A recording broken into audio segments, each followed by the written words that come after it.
Bom dia, irmãos. Vamos orar. Pai Santo, Pai bendito, Pai glorioso, Pai de toda a eternidade, obrigado pela oportunidade que nos dá de servir ao Senhor. O Senhor esteja conosco, nos oriente, abra nosso entendimento. Inspire o pregador. Que a sua palavra seja pregada hoje e que ela faça sentido em nossas vidas. Em nome do Senhor Filho Jesus, é que eu peço e agradeço. Amém.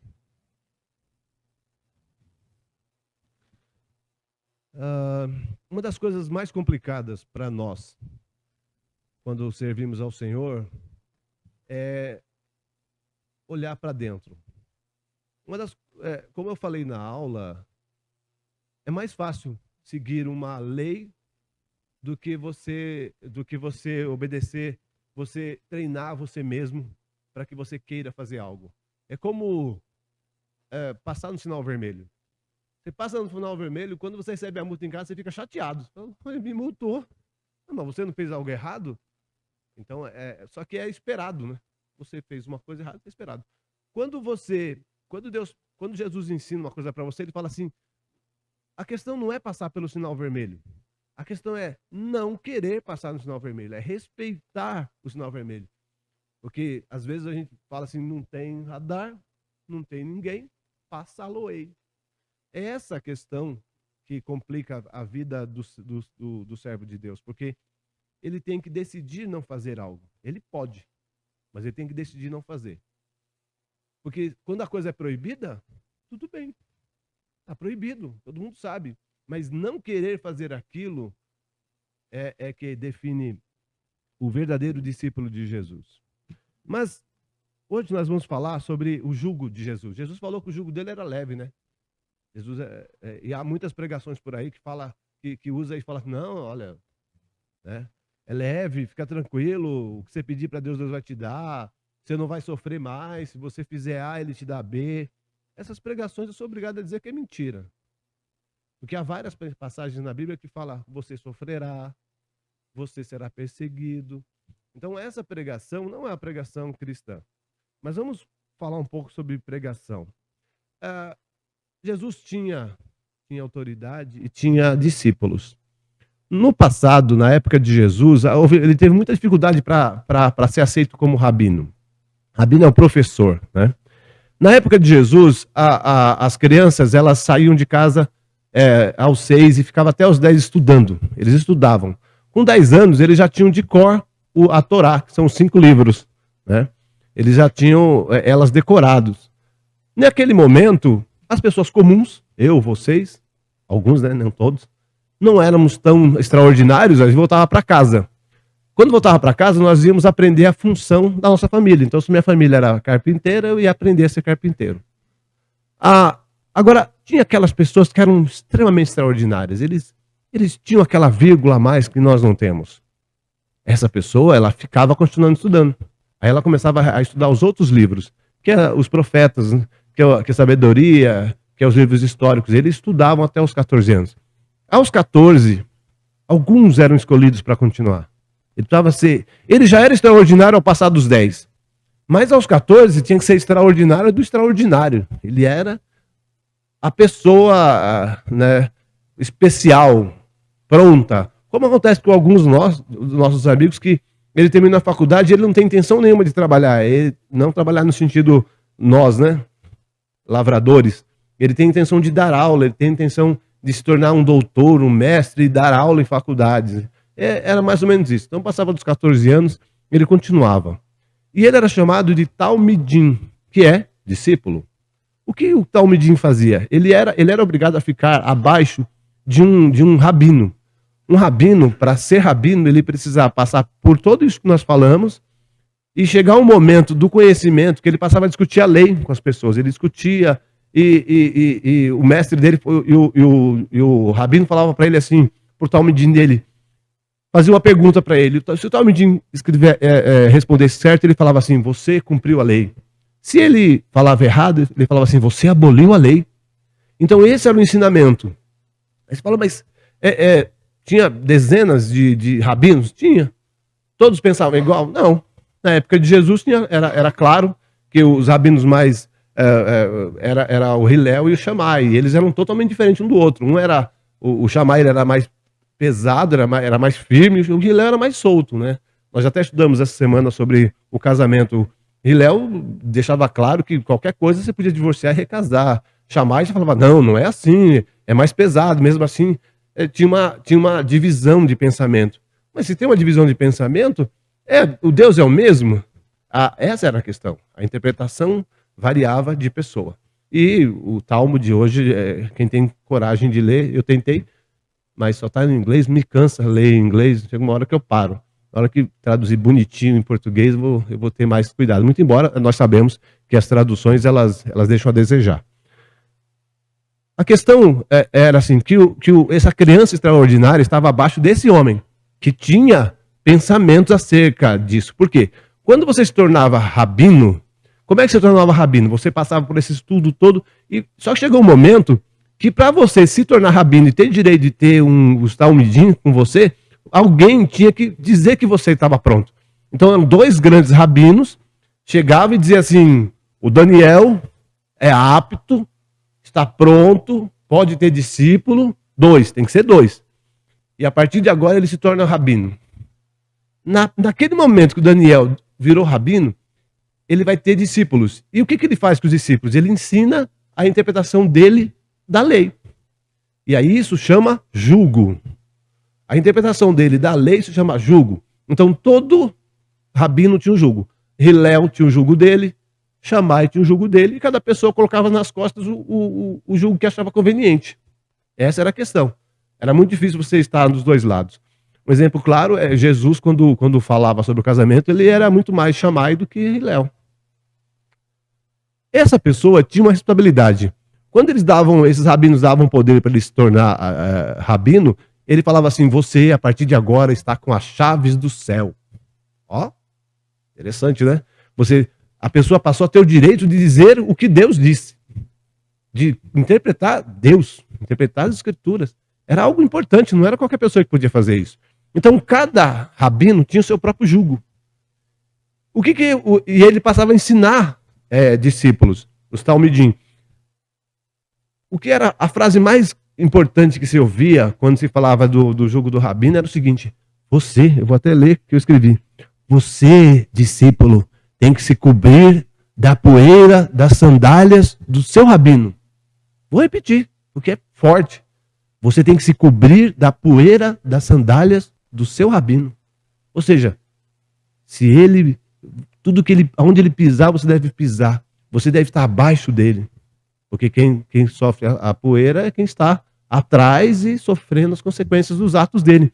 Então, o exercício era, em tese, vamos pensar, os talmidim de Hillel estavam indo para uma direção, os de Shammai em outra. E eles estavam sendo cobertos pelo conhecimento do mestre.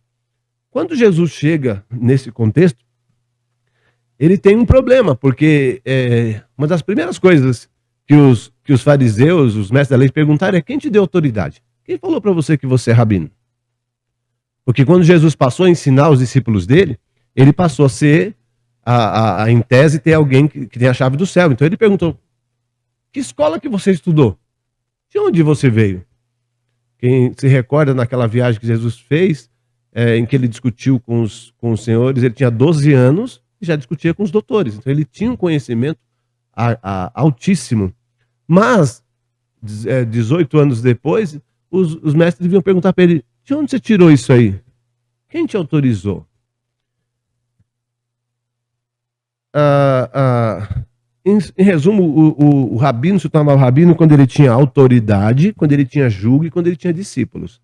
Quando os mestres da lei vão perguntar isso para Jesus, ele já tinha a própria interpretação da lei, ele já tinha os discípulos e já tinha autoridade, mas eles não reconheciam essa autoridade. Quem deu essa autoridade para Jesus? Uma das coisas que Jesus fala, quando ele fala essa questão do meu jugo é leve, é assim, esses senhores da lei, eles atam grandes fardos nas costas das pessoas, ou seja, a interpretação que eles fazem é pesada, é dolorosa, é cansativa, mas eles mesmos não fazem o que eles mesmos falam. Então Jesus não está desqualificando o fato dele ter direito de fazer o próprio fardo, de colocar o fardo nas costas dos outros, o jugo, mas ele está dizendo o seguinte, não é possível você ensinar o que você não faz. Essa passagem está em E hoje a parte técnica está complicada. Opa. Pronto. Funcionou. Agora vai. Mateus 23, 1 a 4, diz assim: Jesus falou à multidão e aos seus discípulos. Ele disse: os mestres da lei, os fariseus, têm autoridade para explicar a lei de Moisés. Você vê que ele não retira. Ele falou: eles têm. Eles estudaram a vida toda, têm qualidade. Por isso, vocês devem obedecer e seguir tudo o que eles dizem. Ó, ele não está tirando o direito deles de ser rabino. Porém, não imitem as suas ações, pois eles não fazem o que ensinam. Amarram fardos pesados e os põem nas costas dos outros, mas eles mesmos não os ajudam, nem ao menos com um dedo a carregar esses fardos. O que são essas pessoas? São pessoas que elas são incapazes de repetir o que fazem. Então, há uma diferença muito grande entre você fazer e falar. Qual é a melhor pregação? Nós sempre pregamos aqui. A melhor pregação é você. Pregue o tempo todo. De vez em quando fale. Se você não tem condição de ser o que você fala, então cala a boca. Cala a boca. O pastor que não faz o que fala, ele tem que ser silenciado. E como silencia um pastor?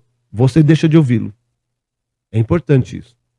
Deixa de ouvi-lo. Se ele não tem capacidade para estar, para falar o que se deve fazer, ele não tem capacidade de fazer o que vai falar. Então nós temos que calá-lo. Isso é importante.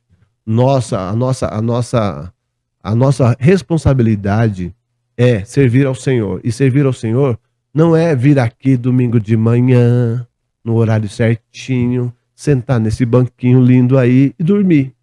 Desligar o cérebro. Você veio aqui cultuar ao Senhor. E cultuar ao Senhor não é amém, amém. João 8,32. Conheça a verdade, ela te libertará. É sua obrigação conhecer a verdade. É sua obrigação. Porque quando Jesus fala sobre os cegos, guiando os cegos, ele não fala, o cego de trás que está guiando o cego é inocente. Não. Ele é culpado. E vai cair no mesmo buraco que o primeiro foi. A nossa responsabilidade como cristão, quando conhecemos a palavra, é calar esses mentirosos. Quando a pessoa fala uma besteira, não. Tem que ser na hora. Como Paulo fez com Pedro. Pedro era um apóstolo há muito mais tempo que Paulo e falou besteira na hora. Paulo falou, tá errado. Você tá errado. Você tá fazendo é contra a palavra de Deus. É contra o ensinamento de Jesus. E ele não fez isso para humilhar Pedro. Ele fez isso para corrigir Pedro. Porque Pedro pode ser um desses cegos que leva cegos para o buraco. Então é necessário cuidar. Porque não existe ninguém superior a você. Não existe. Você é servo de Deus. E todo servo de Deus, para Deus, tem a mesma validade. Nós atuamos em lugares diferentes. Alguém tem algum talento de falar e estudar e pode estar aqui em cima. E outras pessoas fizeram o café. Eu nem sei quem fez o café, está lá. Eu não sei quem arrumou a documentação. Eu não faço ideia. Mas isso é diferente de mim? Não. Eu sou apenas um servo inútil, que eu estou fazendo só o que esperam de mim. Um dia eu quero ser um servo útil para fazer mais do que Deus está pedindo para mim. Eu ainda não sou essa condição. Não estou nessa condição.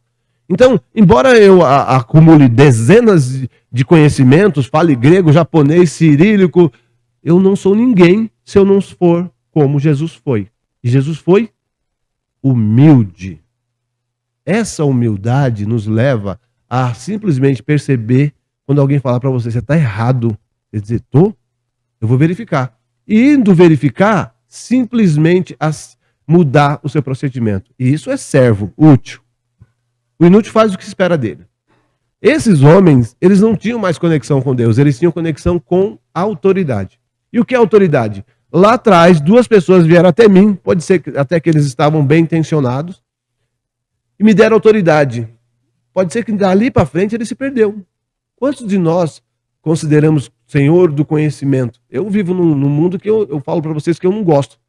Eu não gosto de conviver com um advogado. Não me sinto à vontade. Graças a Deus, ultimamente, eu estou trabalhando com pessoas que eu amo trabalhar. Mas, normalmente, eu não gosto. São pessoas jactantes. Eu acho que eu exagerei nessa palavra. São pessoas arrogantes. Arrogantes dá. São pessoas arrogantes. Pessoas que acham que não são iguais a nós. Elas adoram um tijolinho para subir em cima. Isso não está levando ele para Deus. Não está fazendo ele se tornar Cristo. Não está. Jesus não falou, sejais santo como eu sou santo. É justamente disso. Como é que Jesus era? Vamos atualizar Jesus. Jesus estaria de terno e gravata andando numa Ferrari hoje? Não, ele estaria lá na Cracolândia, ele estaria lá na Paraisópolis, ele estaria nos lugares onde as pessoas precisam dele, nas ruas, trabalhando, pregando e fazendo aquilo que ele prega. Infelizmente, hoje, na atualidade, e eu tenho falado essa semana, tenho falado com dor no meu coração, mas eu tenho estudado com pessoas que são vítimas dessas pessoas, há muitos rabinos, iguais do que Jesus falou aqui.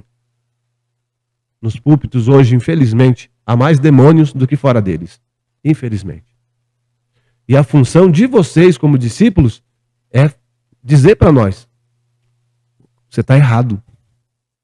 Vai com a palavra e mostra para mim. Se eu não me corrigir, me cale. Eu preciso disso. É importante. Porque quando eu estiver calado, e se eu não for humilde o suficiente para entender que qualquer trabalho na presença do Senhor é importante para Deus, então eu não sirvo para Deus.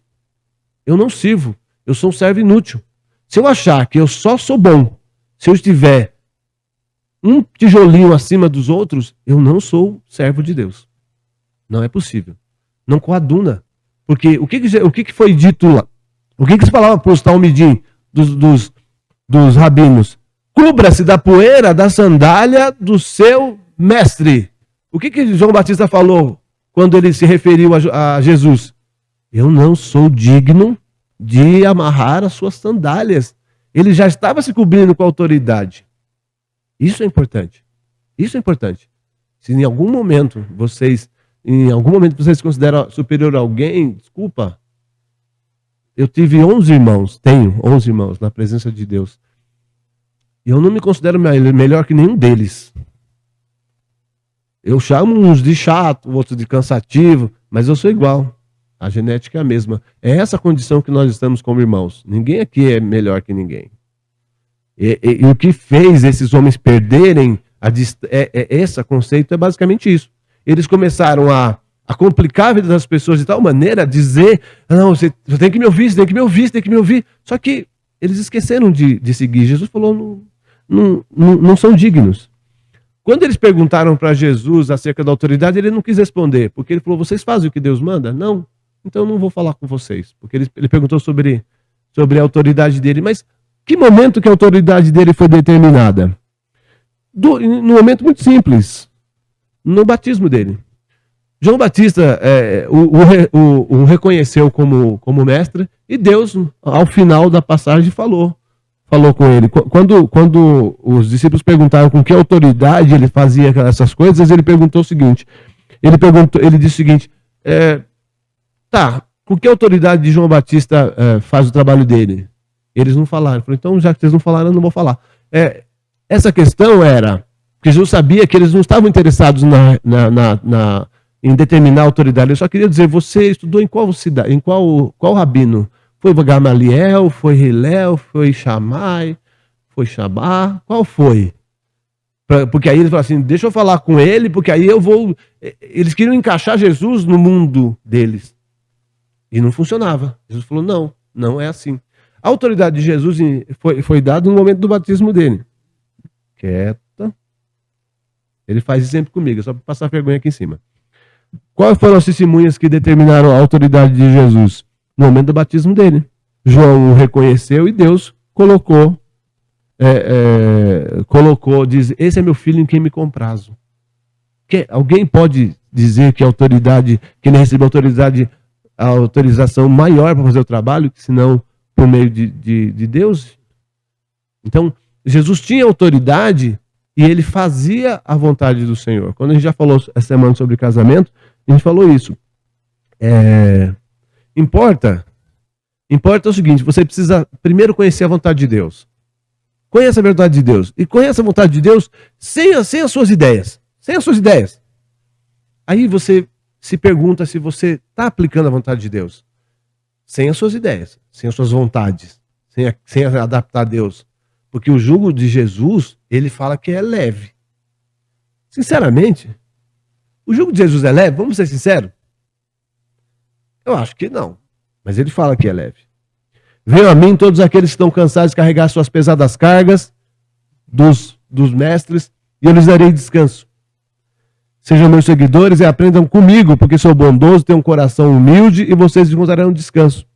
Os deveres que eu exijo de vocês são fáceis, e a carga que eu ponho sobre vocês é leve. Ele está fazendo referência ao jugo dele. Como ele é um rabino, ele está dando um ensinamento, e ele está comparando ele com aqueles homens que fazem, mandam fazer, mas não fazem. Agora, vamos ser sinceros.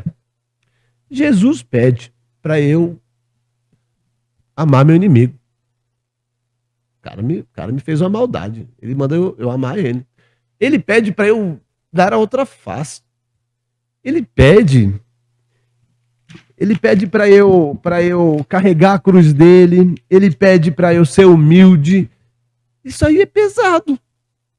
Quem quer aqui passar a vida sofrendo? Ergue a mão aí, por favor. Quem vai? Ninguém, olha. Vocês não são cristãos. Quem ama seu inimigo? Quem teve a oportunidade de falar, não, meu inimigo, uma levantou a mão, ou foi só com o seu cabelo? Tá. Humilde, quem é humilde? Quem é humilde, levanta a mão. Quem é humilde, eu não tô vendo ninguém. Eu acho que o pessoal, não sei se estão me ouvindo, tá me ouvindo, né? Eu perguntei 3 coisas, ninguém ouviu. E quem tomar um cruzado de esquerda, vira a parte direita para tomar na sequência? Quem? Ninguém. Então, gente, ser cristão é complicadinho. É bem complicadinho. Aí Jesus fala, não, é fácil. É facinho. Eu mesmo nem vou morrer na cruz. Não é fácil, nunca foi. Mas sabe o que é engraçado? 400 anos depois da morte de Jesus, ainda tinha cristão. 4 gerações de romanos perseguiram os cristãos e mesmo assim eles morriam todo dia e mesmo assim eles continuaram cristãos.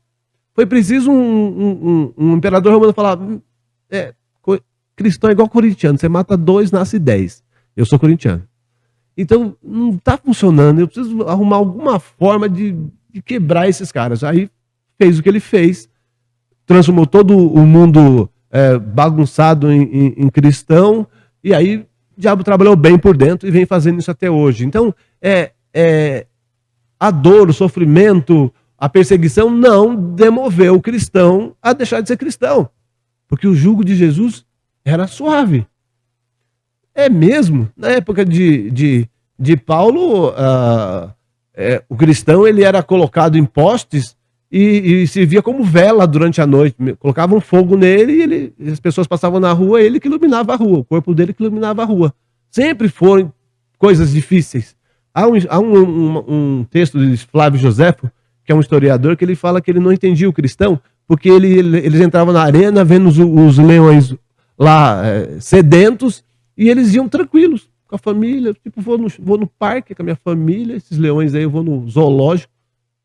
Aí você fala, o que é isso? O jugo de Jesus. O jugo de Jesus transformou essas pessoas. É o jugo de Jesus que vale isso. Que vale isso. Porque você tem 2 opções. Ou você é aqueles homens que atam pesados fardos, mas que eles não fazem, ou você é cristão aceitando o jugo de Jesus. Opa. Olha lá. Essas são as coisas pelas quais você tem que, se você é cristão, você tem que aprender a fazer. É preciso uma vida bem grande para que você aprenda uma dessas coisas. Imagina todas. Mas esse é o jugo.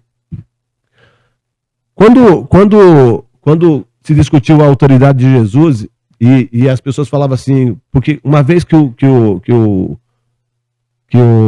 rabino falava que você tinha autoridade, quando você tornava rabino, você tinha a chave do céu e você tinha autoridade para abolir ou cumprir a lei, Jesus usou essa frase quando ele falou em Mateus 5, 17, 18, ele falou assim, mas eu não vim abolir a lei.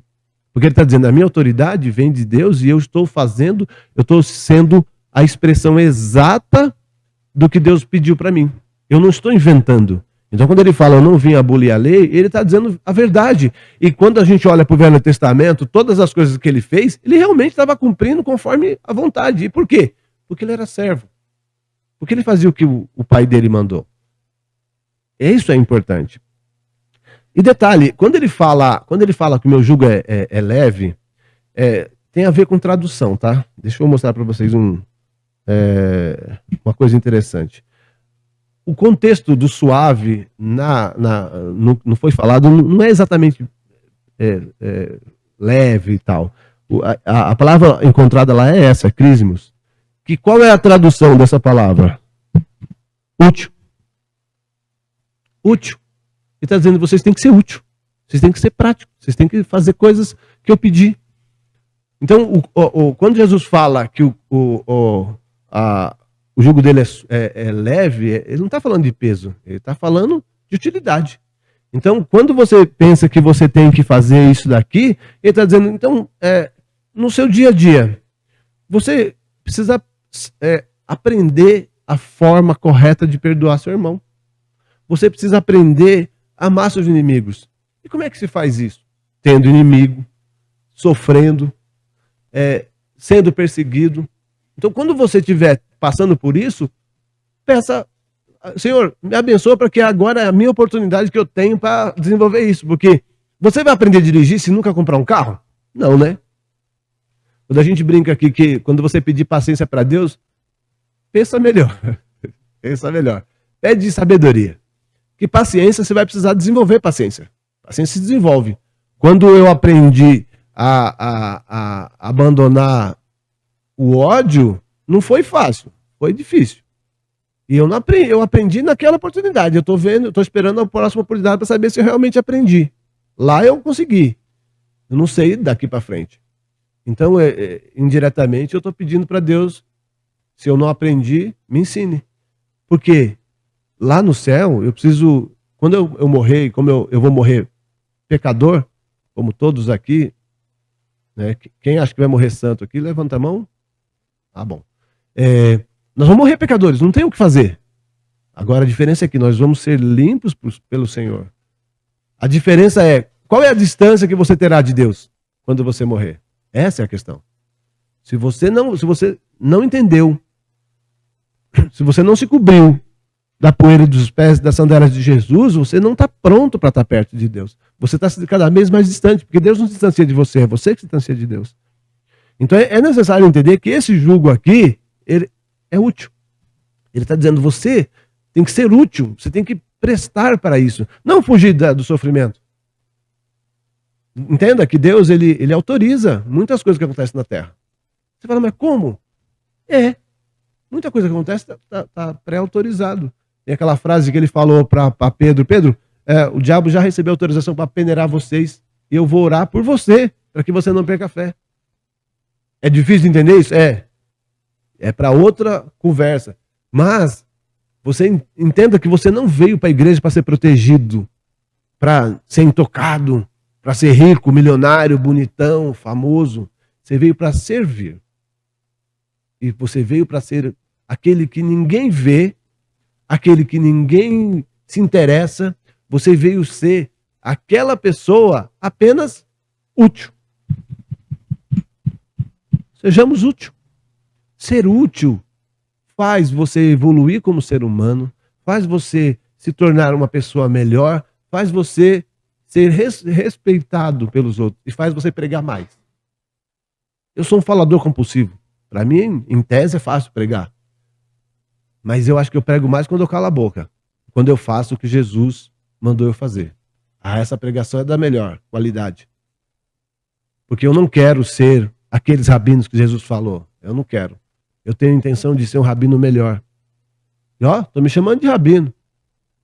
No sentido macro, né? No sentido do aprendiz. O verdadeiro cristão, ele é aprendiz. Ele nunca para de aprender. Então, se eu chegar à sensação de que eu sei tudo, por favor, puxa minha orelha, eu preciso. É necessário. E é obrigação de vocês estão sabendo, né? Quando o irmão fala, o que você faz? Vai lá, chama a atenção dele. Mostra a palavra. Ele não quer ouvir? Vai 2, vai 3. Depois deixa que o diabo peneira. Eu não quero ser peneirado pelo diabo. Eu já fui bastante. Eu sou muito burro. Eu preciso da ajuda de vocês. Então, nunca permita que eu deixe de estar abaixo das sandálias de Jesus. Da poeira da sandália de Jesus. Não é nem a sandália limpa, né? É a poeira, é a sujeira. Eu preciso disso. É necessário que eu me sinta menor para que eu seja alguma coisa na presença do Senhor. Porque o que ele diz para nós, seja humilde, me sirva, ame seu irmão, ame seus inimigos, dê a outra face, seja bom, ou seja, seja útil. Para Deus, aqueles homens da época de Jesus com seus jugos pesados, eles só queriam determinar a autoridade deles. Eu sou autoridade. Eu sou autoridade. Você tem que me ouvir. Você tem que me ouvir. Não interessa as besteiras que eu falo. Eu sou autoridade. E muitas pessoas estão sendo levadas pelas autoridades porque tiraram a primazia de Jesus do púlpito, sabia? Hoje as pessoas estão dando mais valor para os pastores, para os presbíteros, para os apóstolos, já tem até apóstolo hoje em dia, para os, sei lá, eles inventam nomes aí. As pessoas elas estão indo para a igreja por causa das pessoas que estão nos púlpitos, não por Deus. As pessoas estão indo para os cultos por conta das promessas que foram dadas para eles, não por Deus. Isso é péssimo. Então, quando você acha que o seu pastor, que não é Jesus, é melhor que você, que o seu pastor é um homem ungido, como eu já ouvi, não posso processar porque ele é um homem ungido, você está seguindo o cego. E se ele aceita essa condição, ele é cego, de alto grau. Então, se você gosta de correr risco, pega um motorista cego, pega um busão com motorista cego. Aí você vai fazer aquilo que você gosta. Fora disso, abra seus olhos e abra-os de todos os homens que se consideram superiores a vocês. Sobretudo, quando ele subir aqui nesse lugar. Porque aqui nesse lugar, esse lugar é o lugar mais difícil de se estar. Mais difícil. Quem gosta de subir aqui apenas para aparecer, ele está correndo um risco muito grande de começar a transformar as pessoas, em começar a transferir pesos, cargas pesadas para as pessoas. E Deus já colocou, o professor terá maior paga. Aquele que se dá o trabalho de subir aqui e ensinar besteira, ele vai ser punido com maior rigor. Então não permita. Eu estou transferindo para vocês a obrigação de não deixar seu irmão se perder. Preciso, é necessário, um amando o outro. Por que nós falamos para as pessoas que estão na internet? Venha para o culto, para você conviver com os irmãos, para não gostar das posturas dele, para corrigir as suas, para aprender, para desenvolver. Porque em casa você está protegido. Você está protegido em casa. Você não tem que conviver com o seu irmão, não tem que lutar pelo seu irmão, não tem que vencer a sua raiva do irmão. Aqui você tem. E não é por falsidade, é por verdade. E quando você fizer isso, você está evoluindo como ser humano. E se puder ajudar o outro, é ótimo. Mas é isso. Venha ao culto, esteja na presença das pessoas, seja útil. Só assim você estará abaixo do Senhor. Na época dos discípulos, todos nós somos discípulos, na época dos discípulos, só pessoas extraordinárias é que podiam passar daquela questão e um dia se tornar mestre. Só pessoas extraordinárias. Jesus tirou isso e disse para nós: você é extraordinário. Você é extraordinário. Você é extraordinário. Você é extraordinário. Você é extraordinário. Ele nos elevou a um patamar muito grande. Ele disse: ninguém é melhor que você. Seja útil. Que a presença do Senhor esteja em nós cada dia. Guarde no seu espírito essa palavra. Eu vou ser útil para o Senhor. Porque o fardo do Senhor é leve, suave, útil. Ele nos transforma. Eles nos transformam. Quando eu olho o Cláudio de 30 anos atrás, eu agradeço muito a Deus a quantia de pancada que eu tomei. E agradeço muito mais as pessoas em quem eu me inspirei. Aqui nesse lugar tem várias em que eu olho até hoje com cuidado. Eu tenho inveja da fé delas. Eu morro de inveja. É uma inveja boa. Tem várias pessoas aqui que eu não vou nomear por uma questão de humildade para elas, né? Elas são humildes, mas eu fico olhando para elas. Eu fico falando, como ela consegue ter essa fé? Gente, como ela conseguiu chegar nisso? Eu preciso de estar perto dessas pessoas. E eu continuo querendo essa presença. Então, por favor, me ajudem a ser melhor. E não me deixe cair. Porque eu preciso de vocês. Eu quero ser útil sempre. Muito obrigado pela oportunidade de mais uma vez estar aqui. Desculpe a demora, mas é importante entender por que Jesus falou que o fardo dele é leve. É leve. Para pessoas como nós. Vamos orar? Pai Santo, Pai Bendito, Pai Glorioso, Pai de toda a eternidade, Obrigado pela oportunidade que nos dá de servir ao Senhor. Obrigado que somos seus filhos, estamos a parte do Senhor, que possamos continuar entendendo sua palavra com humildade, com crescimento, que a nossa vida no Senhor possa ser proporcionada em servidão, em humildade, em utilidade para o irmão. Nós possamos ser úteis na presença do Senhor. Esteja conosco, nos oriente, nos abra o entendimento, nos faça sentir a poeira das sandálias de Jesus. Que estejamos sempre lá, úteis, na presença do Senhor. Amém. Amém. E para aquele que acha que depende do seu esforço, eu deixei aqui uma passagem importante, que é Efésios, que ele fala: pois pela graça de Deus vocês são salvos por meio da fé. Isso não vem de vocês, mas é um presente dado por Deus.